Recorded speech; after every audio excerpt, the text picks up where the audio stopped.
Now what is this Heisenberg's principle? According to, see, the name is uncertainty principle. So Heisenberg ने क्या बोला कि it is impossible to measure the position and momentum of a microscopic particle like electrons with absolute accuracy, है ना. We cannot measure the position and momentum simultaneously. कोई भी एक जो माइक्रोस्कोपिक पार्टिकल है, small size, micro means small size, छोटे size का जो पार्टिकल होता है, because usually it moves with a very high velocity. So because it is moving with a very high velocity, तो साइमल्टेनियसली उसका वेलोसिटी और उसका पोजिशन एक्यूरेटली कैलकुलेट करना it is almost impossible. So he give this relationship delta P into delta x is greater than और equal to h by 4 pi. अब ये delta P क्या है यहाँ पर? Uncertainty in momentum, and delta x stands for uncertainty in position. ठीक है, कि मतलब जो मोमेंटम और पोजिशन में जो अनसर्टेनिटी है उसका प्रोडक्ट जो होगा that will always be greater than और equal to this constant value which is h by 4 pi. h here stands for the Planck's constant. ठीक है, and 4 pi is also constant value. तो जो h by 4 pi है, h by 4 pi is a constant value. तो Heisenberg ने बोला कि कम से कम इतना अनसर्टेनिटी तो रहेगा ही मेजरमेंट में, मतलब लगभग इतना इनएक्यूरेसी रहेगा ही जब हम पोजीशन और मोमेंटम को साइमल्टेनियसली कैलकुलेट कर रहे हैं. So the product of uncertainty of momentum and position will always be greater than this value, this constant value, or equal to this constant. मतलब इतना uncertainty तो रहेगा ही रहेगा. ठीक है, अब क्या है कि अगर हम uncertainty in position 0 ले लें, मतलब there is no uncertainty in position और हमने position accurately निकाल ली है, delta x is 0. तो if delta x is 0, because delta p is inversely proportional to delta x, तो अगर डेल्टा एक्स 0 है तो डेल्टा पी क्या हो जाएगा? इन्फिनिट. ठीक है, सो दैट मीन्स कि अगर हम अनसर्टेनिटी इन पोजीशन को कम करते हैं तो अनसर्टेनिटी इन मोमेंटम बहुत हाई हो जाएगा. ठीक है, तो अगर एक चीज़ को रिड्यूस करते हैं तो दूसरा क्या हो जाएगा? Because they are inversely proportional. So अगर एक को कम करते हैं तो दूसरे की अनसर्टेनिटी और बढ़ जाएगी, क्योंकि दोनों का प्रोडक्ट जो है that is equal to this constant value. ठीक है, so if uncertainty in momentum is reduce to 0, suppose हमने मोमेंटम एक्यूरेटली मेजर कर लिया और इसमें अनसर्टेनिटी 0 है, तो पोजीशन की अनसर्टेनिटी इनफाइनाइट हो जाएगी, मतलब there will be more inaccuracy in finding the position. ठीक है, सो एक चीज को एक्यूरेट करते हैं तो दूसरा चीज ज्यादा इनएक्यूरेट हो जाएगा. Okay, now momentum can be written as product of mass and velocity. So delta p की जगह हम क्या लिख सकते हैं? m into delta v. m is the mass of the particle. Suppose if it is electron, so mass of electron, and delta v represents uncertainty in velocity. ठीक है, so delta p can be written as product of mass into velocity. Delta P की जगह into delta X greater than और equal to h by 4 pi. So momentum की जगह हम ये लिख सकते हैं m इंटू डेल्टा वी. फिर इसी का एक और एक्सप्रेशन है, हाइसेनबर्ग प्रिंसिपल को हम एनर्जी के टर्म्स में भी लिख सकते हैं. It can also be written like this, delta E into delta t is greater than और equal to h by 4 pi. Delta E represents uncertainty in energy and delta T represents uncertainty in time. तो ये expression कहाँ से derive होता है? Basic आपका momentum और position वाले एक्सप्रेशन से. तो यहाँ इस एक्सप्रेशन में जब हम इसको डेल्टा टी से मल्टीप्लाई डिवाइड करते हैं, ठीक है, ये एक्सप्रेशन कैसे आता है उसका थोड़ा सा यहाँ पर एनालिसिस दिया है. If you multiply delta t and divide delta t with this expression, ये जो आपका पहले वाला एक्सप्रेशन है इसी में ही delta t से मल्टीप्लाई डिवाइड किया, तो delta p by delta t जो होता है rate of change of momentum with respect to time can be written as f. What is force? Force can also be defined as rate of change of momentum with respect to time. तो इसकी जगह हमने लिख दिया f force. Then force into displacement is work done, ठीक है, force into displacement क्या होता है, work done. Now work is a form of energy, तो force into delta x can be written as delta E. So F into delta x we have written in terms of energy delta E into delta t, ठीक है. तो यहाँ से expression आ जाता है delta E into delta t is greater than और equal to h by 4 pi. So we have these three important expression. One is this uncertainty in momentum into uncertainty in position is greater than or equal to h by 4 pi. Momentum की जगह हम लिख सकते हैं mass into delta v, or we can write it in terms of energy. So this is the third expression in terms of energy. ज्यादातर कौन सा use होता है, फर्स्ट एंड सेकेंड, है ना. एनर्जी वाला बहुत कम यूज होता है.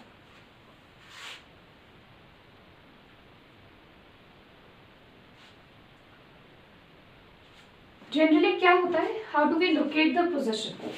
सी in order to locate the position high energy radiations are used, right. So suppose there is an electron which is moving, तो क्या करते हैं, high energy photons, high energy radiations जब स्ट्राइक करेंगे या हाई एनर्जी फोटॉन्स जब electrons को strike करते हैं, हाई एनर्जी फोटॉन्स का मतलब है कॉरेस्पॉन्डिंग टू हाई, अगर एनर्जी हाई है तो वेवलेंथ कैसा होगा, कम, ठीक है. सिर्फ energy is high, wavelength is less, तो शॉर्टर वेवलेंथ. तो जो शॉर्टर वेवलेंथ वाली रेडिएशंस है जब हम उनको यूज करते हैं या हाई एनर्जी वाले फोटॉन्स यूज करते हैं, so it is easy to locate the electron, ठीक है. हाई एनर्जी वाले जो फोटॉन्स होते हैं जिनकी वेवलेंथ कम होती है वो इजीली इलेक्ट्रॉन को लोकेट कर लेते हैं. So it is easy to locate the position, locate the position of electron, ठीक है. बट क्या होता है, पोजीशन इजीली लोकेट हो जाती है इलेक्ट्रॉन की, क्योंकि जब फोटॉन स्ट्राइक करेंगे इलेक्ट्रॉन को, light will be reflected back and then you can observe that under a microscope, जिस पॉइंट से लाइट रिफ्लेक्ट बैक हो रही है. So we can locate the position of electron that ways. But क्योंकि इनकी energy high है, ये जो शॉर्टर वेवलेंथ्स वाले फोटॉन्स होते हैं इनकी एनर्जी हाई होती है. सो जब हाई एनर्जी फोटॉन इलेक्ट्रॉन को स्ट्राइक करेगा तो वो उसकी वेलोसिटी चेंज कर देगा, उसकी डायरेक्शन चेंज कर देगा, ठीक है. So that changes the momentum. अब अगर हम लो एनर्जी वाले फोटॉन्स यूज करते हैं तो लो एनर्जी वाले जो फोटॉन्स होंगे, low energy corresponds to maximum wavelength. Energy कम है तो वेवलेंथ कैसा होगा, मैक्सिमम या लॉन्गर वेवलेंथ्स. सो जो लॉन्गर वेवलेंथ्स वाले फोटॉन्स होते हैं या लो एनर्जी वाले, वो पोजीशन वो बहुत ज़्यादा बहुत तेज़ी से स्ट्राइक नहीं करेंगे, तो वो उसकी वेलोसिटी को बहुत ज़्यादा ऑल्टर नहीं करेंगे. सो इलेक्ट्रॉन का जो वेलोसिटी है उसमें चेंज कम आएगा. दैट मीन्स की velocity can be measured accurately, ठीक है. So velocity can be calculated easily, ठीक है. There will be less change in velocity, or we can write it like this. अगर हम लो एनर्जी के फोटॉन्स यूज करेंगे, there will be less change in the velocity of electron, ठीक है. Meaning uncertainty in velocity will be less, but फिर position locate नहीं हो पाएगा. With low energy photons it will be difficult to locate the position, ठीक है. सो यहाँ पर क्या हो रहा है कि अगर हम एक चीज को थोड़ा सा एक्यूरेट करें तो the other becomes inaccurate. If you use high energy photons it is easier to locate position, but it changes the velocity. And when we use low energy photons or longer wavelength वाली radiations, so it is there will be less change in velocity, but then it will be difficult to locate the position. मतलब अगर आप एक चीज को accurate करने जाओ, इसकी आप इनएक्यूरेसी कम करो तो दूसरे की इनएक्यूरेसी बढ़ जाती है, ठीक है. तो हाइसेनबर्ग ने ये बोला कि दोनों चीजों को साइमल्टेनियसली कैलकुलेट करना accurately it is almost impossible. There will be some degree of inaccuracy and he calculated it रफली कि ये जो इनएक्यूरेसी या अनसर्टेनिटी है इनका प्रोडक्ट लगभग इतना तो रहेगा ही रहेगा. इससे ज़्यादा भी हो सकता है, बट इतना इनएक्यूरेसी या uncertainty will be there. Now, Heisenberg also calculated as to why an electron cannot exist inside the nucleus. So one of the important applications of Heisenberg principle is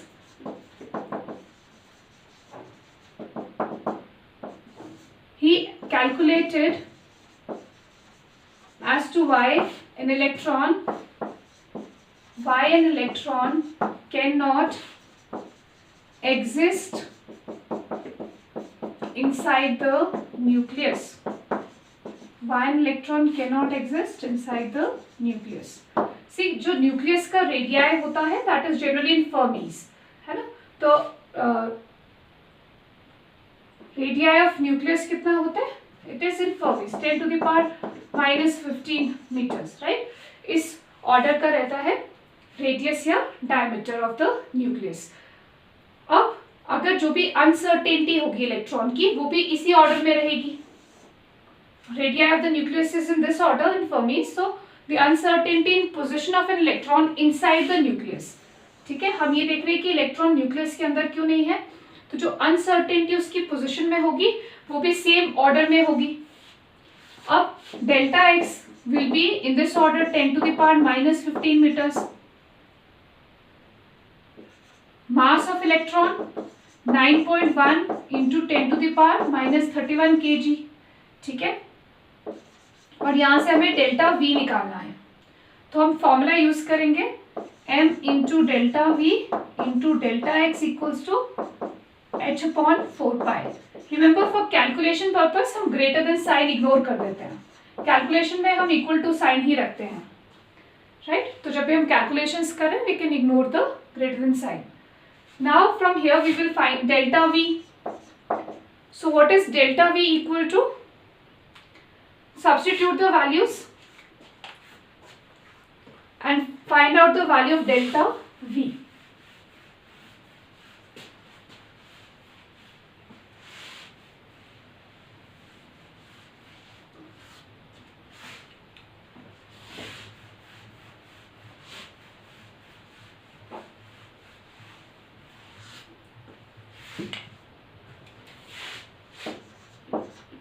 Delta V is equal to h upon 4 pi m into delta x. What is h?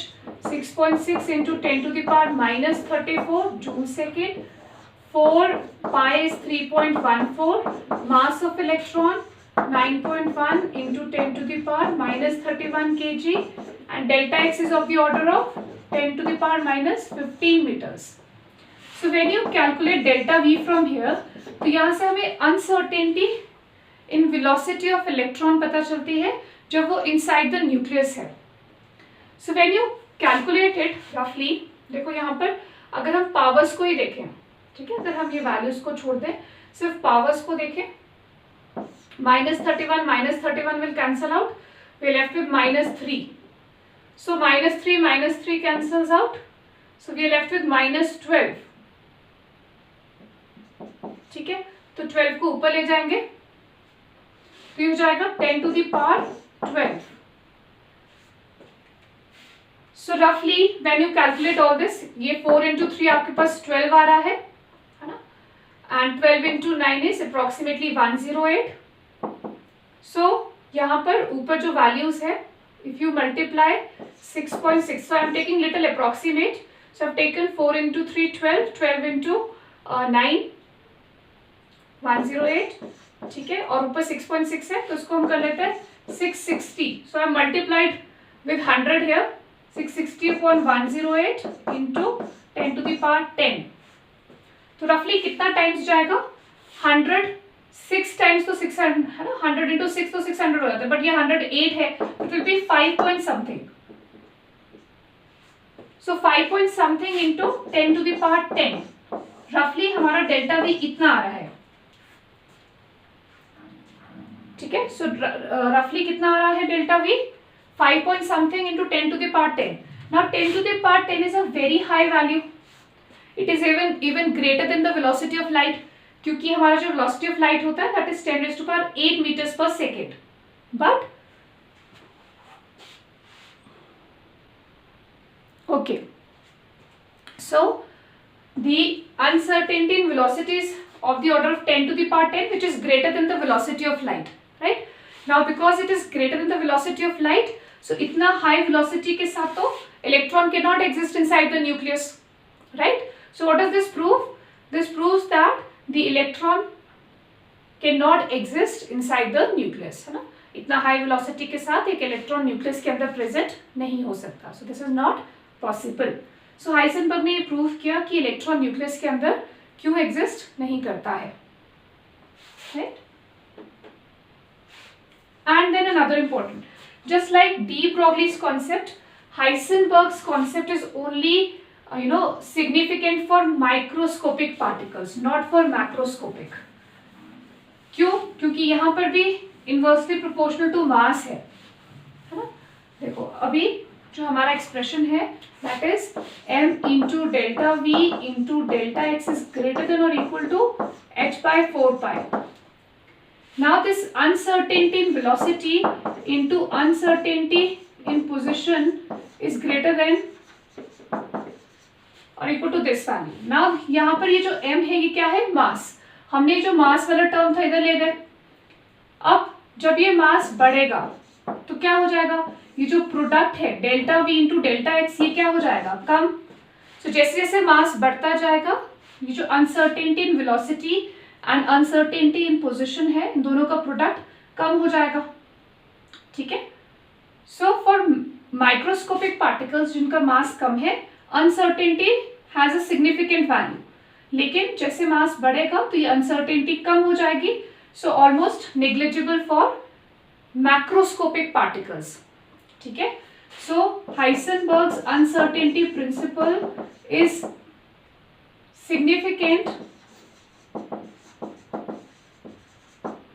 For microscopic and almost insignificant for macroscopic particles. अब क्या होता है, जैसे आपके जो lights होते हैं जैसे स्टेडियम में या कहीं पर भी, तो उससे कोई बॉल पे फर्क नहीं पड़ता. सपोज क्रिकेट स्टेडियम में जो लाइट्स हैं फ्लैश लाइट्स हैं, ठीक है, तो वो क्या होता है वो क्रिकेट बॉल को का जो वेलोसिटी है उसको चेंज नहीं करता, ऑल्टर नहीं करता. ठीक है. सो पॉइंट क्या है कि जो फोटॉन्स हैं, फोटॉन्स माइक्रोस्कोपिक पार्टिकल का वेलोसिटी ऑल्टर कर सकते हैं but not the macroscopic, right? So अगर हम कोई बड़ा कोई कुछ लेते हैं और वहां पर लाइट रेडिएशंस फॉल कर रही है किसी भी बड़े ऑब्जेक्ट पर, beat a person, beat a ball, तो लाइट रेडिएशंस जब फॉल कर रही है तो वो वेलोसिटी ऑफ बॉल या वेलोसिटी ऑफ पर्सन को चेंज नहीं करती, right?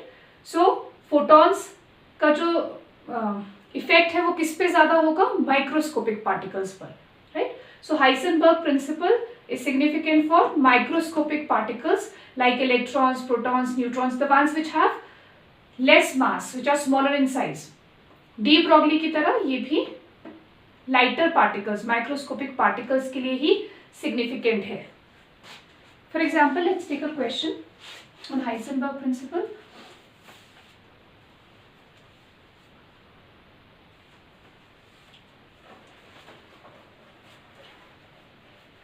Calculate the uncertainty in velocity of a cricket ball. Calculate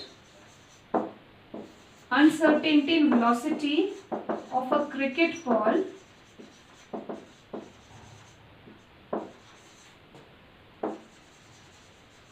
of mass 150 grams. Calculate uncertainty in velocity of a cricket ball of mass 150 grams if uncertainty in its position is of the order of 1 angstrom. If uncertainty in its position is of the order of 1 angstroms. ठीक है. h का value वही use करना है 6.6 into 10 to the power minus 34.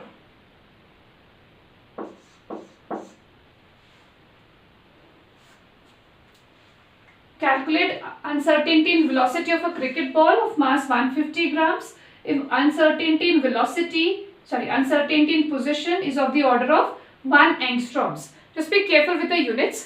Same units use करने हमें, ठीक है ना?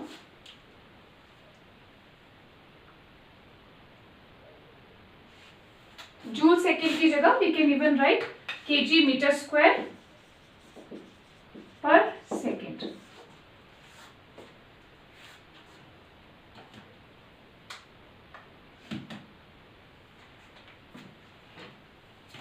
Okay, now calculate it.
The other question is an electron has uncertainty in its position equal to 1 angstrom. Calculate uncertainty in momentum.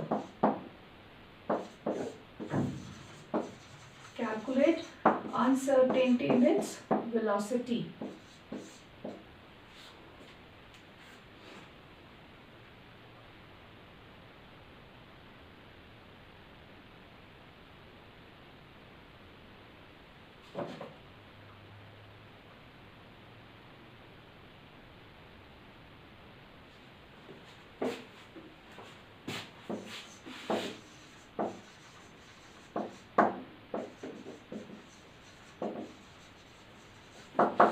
Then general expression based questions पे आते हैं. Calculate uncertainty in velocity if uncertainty in velocity and position are equal.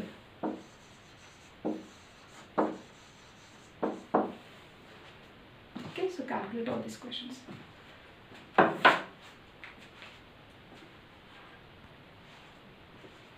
Next is calculate uncertainty in velocity of an electron if uncertainty in momentum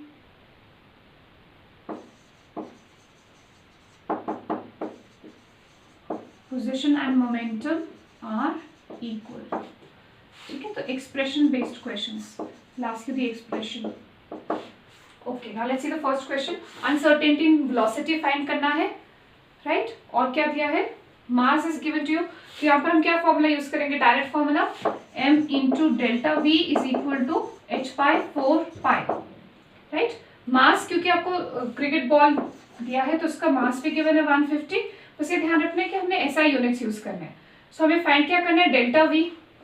so delta v is equal to h upon 4 pi into, अच्छा यहाँ delta x भी है ना, m into delta v into delta x is equal to h upon 4 pi. So delta v will be equal to h upon 4 pi m into delta x. So just substitute the values.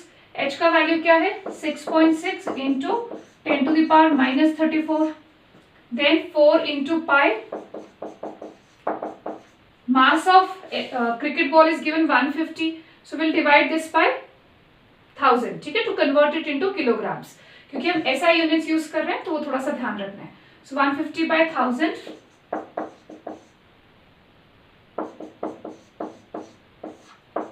This is the mass. Then delta x.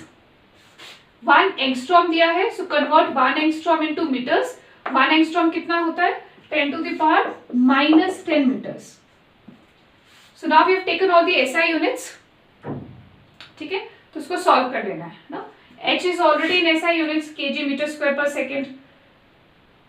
4 into pi हमने मास kilograms में ले लिया 150/1000 and delta x is given in angstroms, तो उसको convert किया metres में. So 1 angstrom is 10⁻⁻10 metres. Now you solve it and see what is the value रफली. देखो -10 यहाँ से कट जाएगा तो -24 बचेगा. ठीक है, 3 zeros कैंसल हो जाएंगी. So approximately will be left with 21 -21. ठीक है, सो अगर हम इसको सॉल्व भी करते हैं, जो हमारे पास है 6.6 है, 4 × 3 अप्रोक्सीमेटली 12, राइट. और यहाँ पर 150 है, तो एक जीरो ऊपर ले जाएंगे तो ये हो जाएगा 10⁻−22, राइट. और बच गया 12 × दिस, राइट. अब हम क्या कर सकते हैं, ये जो पॉइंट है यहाँ पर, इसको मैंने लिख दिया 66/10, या फिर आप सिंपल कर सकते हो, इसको आप मल्टीप्लाई कर लो 10 से और नीचे डिवाइड कर लो 10 से. ठीक है, तो अप्रोक्सीमेटली अगर आप वैल्यूज देखो 6.6 है और यहाँ पर हमारे पास 12 × 15 है और पावर क्या है 10⁻−22. So even if you solve it the power will be close to 10⁻20 और 10⁻22, है ना. So which shows that the uncertainty in velocity is very small. Power क्या आ रही है, क्या ऑर्डर है, 10⁻−22 के आसपास, है ना. सो दैट मीन्स कि uncertainty in velocity is very small for a cricket ball. मतलब इतना स्मॉल अगर अनसर्टेनिटी होगा, इनएक्यूरेसी होगा, तो हमें नजर ही नहीं आएगा, राइट. तो जैसे जैसे साइज ऑफ पार्टिकल बढ़ता जाता है, अनसर्टेनिटीज की वैल्यू क्या होगी, कम कम होती जाती है, almost insignificant. So quickly calculate it. And velocity किस में आएगा, मीटर्स पर सेकेंड में. नेक्स्ट इज, यहाँ पर आपको अनसर्टेनिटी इन पोजिशन दिया हुआ है 1 angstrom, again 10⁻−10 metres. You have to calculate delta P. So we use this direct formula, delta P into delta x is equal to h/4 pi. Delta P calculate करना है, that is h/4 pi into delta x. So h is 6.6 into 10⁻−34, pi 3.14, delta x is of the order of 10⁻−10. ठीक है, so just do the substitutions and from here we can find the momentum.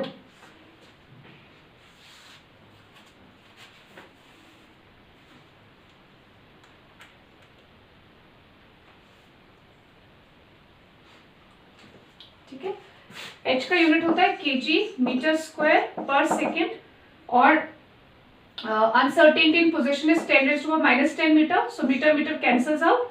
So the unit of momentum will be kg meter per second.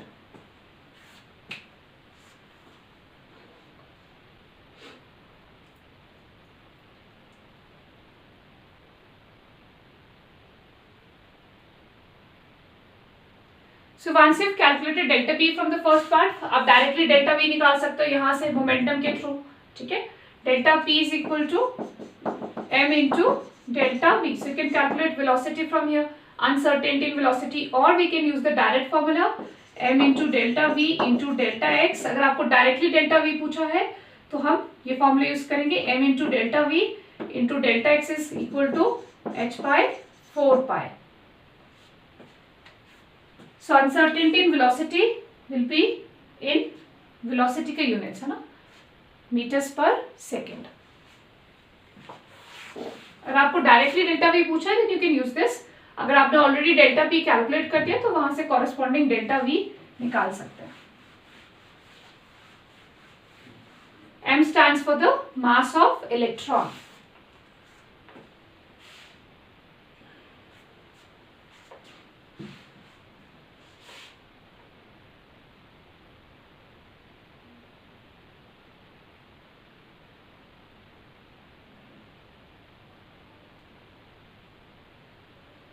Okay, now let's see the next question.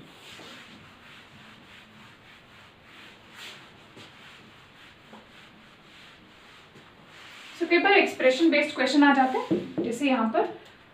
So what they have given is uncertainty in velocity calculate करना है, and uncertainty in velocity and position are equal. Delta V is equal to delta x.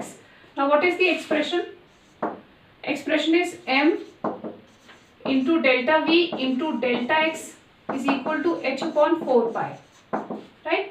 अब delta v delta x के बराबर है, तो delta x की जगह हम डेल्टा v लगा सकते हैं, तो हम इसको लिख सकते हैं m into delta v into delta v is h by 4 pi, delta v square हो जाएगा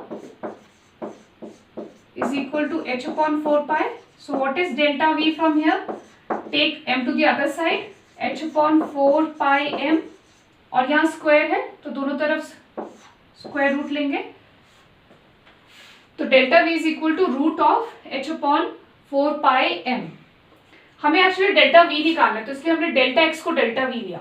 आपको अनसर्टेनिटी इन वेलोसिटी पूछा है, तो we will take delta x as delta v. It is given in the question that both the uncertainties are equal.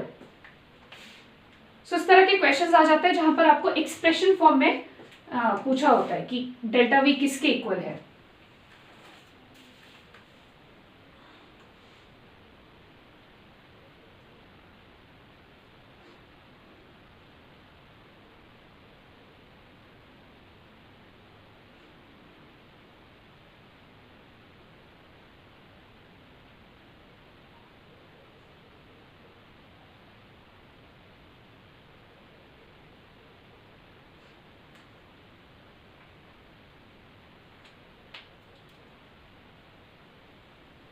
Okay, now the next part is calculate uncertainty in velocity if uncertainty in position and momentum are equal.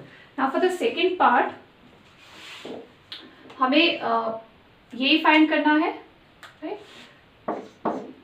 Uncertainty in position is equal to uncertainty in momentum. So delta p is uncertainty in momentum which is equal to uncertainty in position. So expression क्या होता है?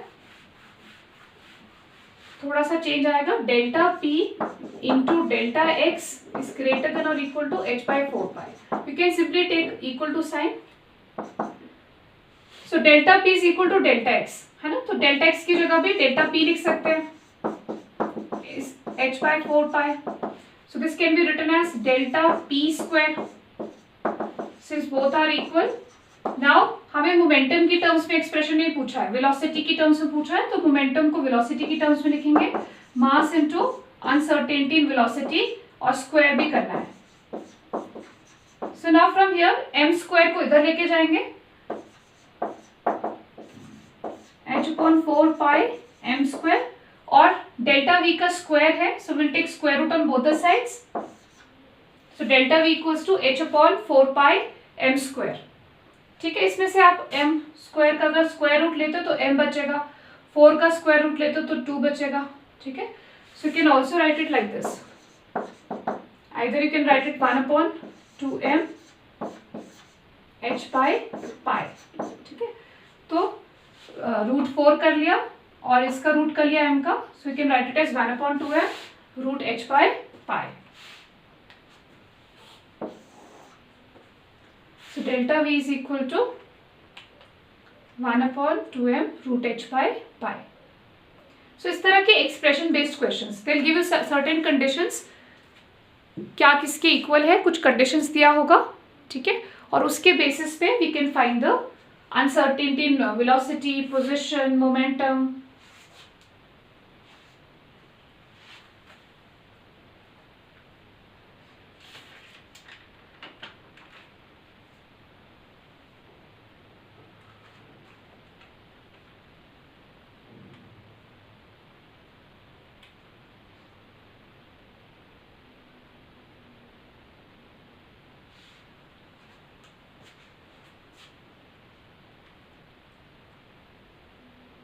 So I hope the Heisenberg principle is clear. Now based on Heisenberg's principle and de Broglie's concept is your next model, that is the wave mechanical model.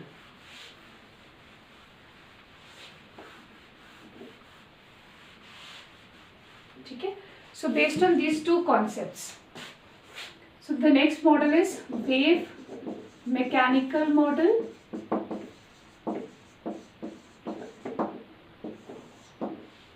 Concept of quantum mechanics है ना, which is based, इसको quantum mechanical model भी बोलते हैं. Now Schrödinger करके जो scientist थे, Irwin Schrödinger, he gave the concept of quantum mechanics. Now this concept of quantum mechanics is based on these two concepts, that is de Broglie's concept of dual nature of matter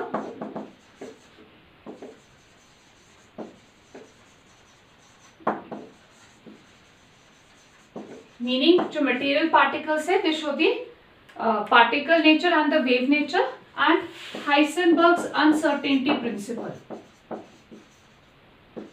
Heisenberg's uncertainty principle. ठीक है, तो जो quantum mechanics का concept है या wave mechanical model जो based है quantum mechanics के ऊपर, तो अर्विन स्क्रोडिंजर ने क्या दिया, ये जो कॉन्सेप्ट ऑफ क्वांटम मैकेनिक्स है जिसपे आपका वेव मैकेनिकल मॉडल बेस्ड है, वो इनडायरेक्टली बेस्ड है इन दोनों थ्योरीज पर, de Broglie's concept and Heisenberg's principle. ठीक है, तो अर्विन स्क्रोडिंजर ने इन दोनों कॉन्सेप्ट से अपना वेव मैकेनिकल मॉडल बनाया, और ये इसका जो मेन इक्वेशन है that is called as Schrödinger wave equation, which is the main basis of the wave mechanical model. Now this equation takes into account the three-dimensional motion of electron.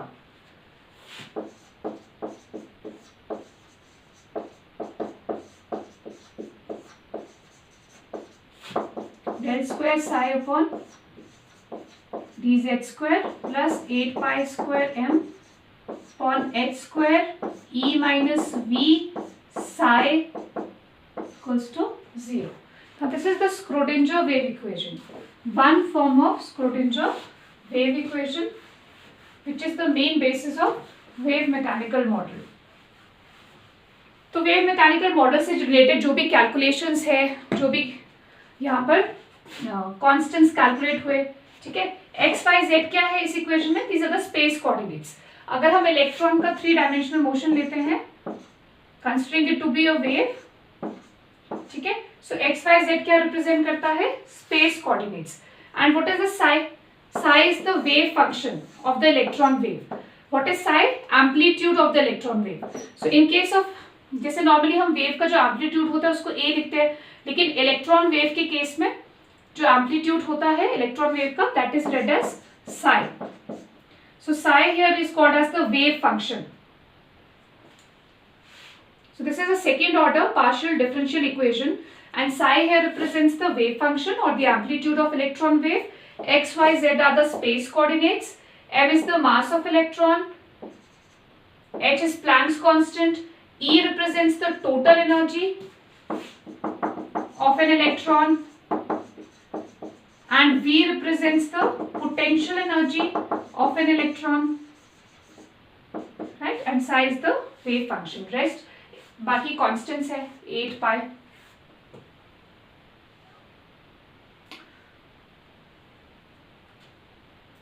तो जब Schrödinger wave equation को solve करते हैं तो यहाँ से हमारी energy की वैल्यूज आती है, ठीक है।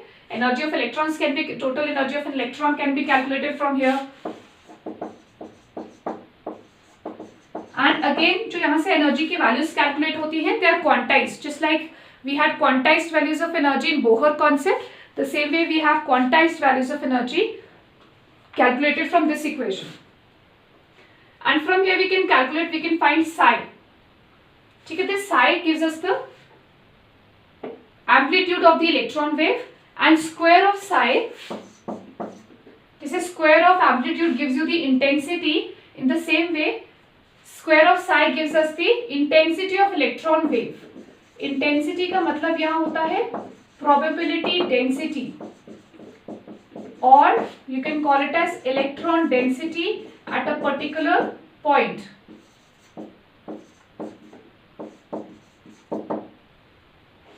ठीक है, so psi की वैल्यू से क्या होता है, from the values of psi we can calculate psi square, that gives us the density of electrons in a particular region, in a particular space. और जितना ज्यादा इलेक्ट्रॉन डेंसिटी होगा एक पर्टिकुलर रीजन या स्पेस में, उतना ज्यादा प्रोबेबिलिटी होगा इलेक्ट्रॉन्स का उस रीजन में अवेलेबल होने का, ठीक है। More is the electron density at a particular point, more is the more is the probability of finding electrons in a particular region, and this region of space is termed as orbital. So from the knowledge of psi we can find psi square, we can find such regions in space where the probability of finding electrons is maximum, जिसको हम orbital बोलते हैं. तो orbital का concept यहाँ से आता है. ठीक है. So what is orbital? A region of space around the nucleus where the probability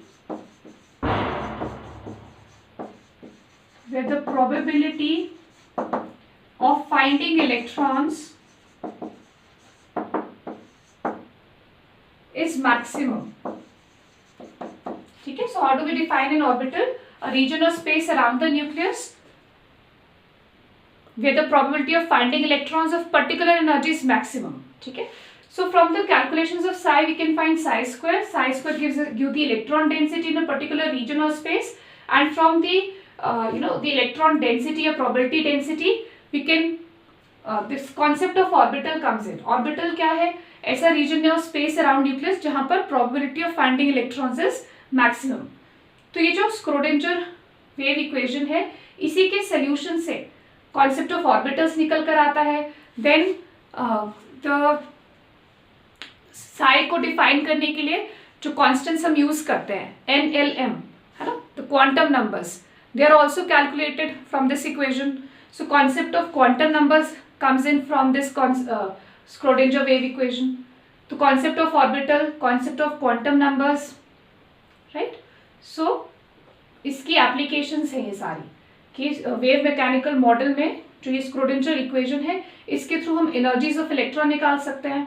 यहाँ से कॉन्स्टेंट्स NLM निकलते हैं जिनको हम क्वांटम नंबर्स बोलते हैं.